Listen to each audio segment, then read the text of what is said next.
Comandante-Geral Penitelia apela a cidadão Hotu a mantém paz, fraternidade e esperança e a época natal no Tinanfong.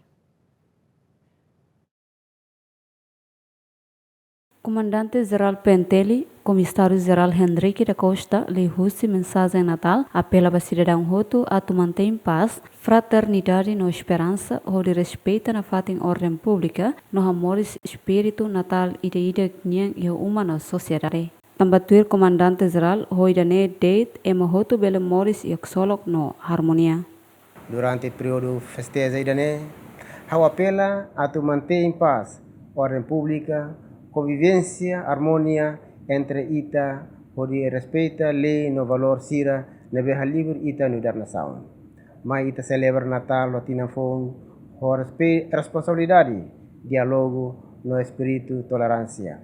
Hamos apela para utilizador estrada público, a tuhasai iminia cuidado e tráfico rodoviário, respeita regras trânsito unian, no preserva a vida.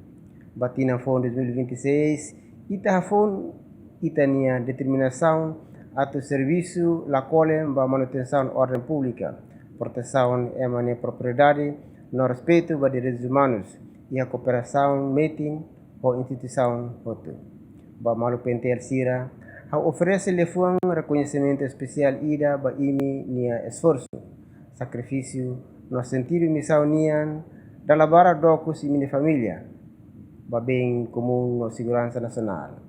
Ao hatok solok Natal no Tinanfong 2026 ba imihotu, ba saúde, dame, esperança, no confiança e o futuro ida nebe dia ba bebê ba Timor-Leste.